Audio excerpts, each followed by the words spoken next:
నవగ్రహ స్తోత్రం. జపాకుసుమ సంకాశం కాశ్యపేయం మహాద్యుతిం తమోరిం సర్వపాపఘ్నం ప్రణతోస్మి దివాకరం దదిశంకతుషారాభం క్షీరోదార్ణవ సంభవం నమామి శశినం సోమం శంభోర్మకుటభూషణం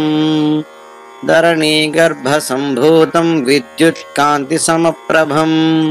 కుమారం శక్తిహస్తం తం మంగళం ప్రణమామ్యహం ప్రియంగుకలికాశ్యామం రూపేణ ప్రతిమం బుధం సౌమ్యం సౌమ్యగుణోపేతం తం బుధం ప్రణమామ్యహం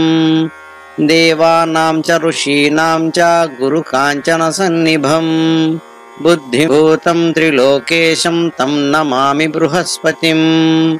హిమకుందమృణాలాభం దైత్యానాం పరమం గురుం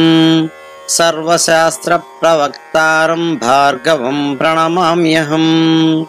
నీలాంజన సమాభాసం రవిపుత్రం యమాగ్రజం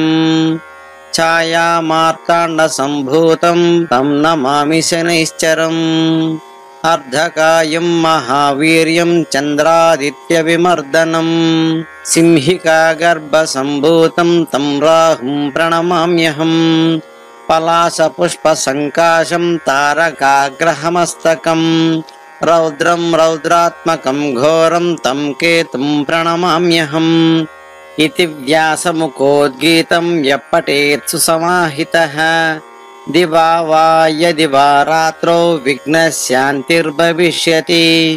నరనారీ నృపాణాం చ భవేద్ దుఃస్వప్ననాశనం ఐశ్వర్యమతులం తేషాం ఆరోగ్యం పుష్టివర్ధనం గ్రహనక్షత్ర పీడాస్తస్కరాగ్నిసముద్భవాః తాః సర్వా ప్రశమం యాంతి వ్యాసో బ్రూతేన సంశయః ఇతి నవగ్రహ స్తోత్రం.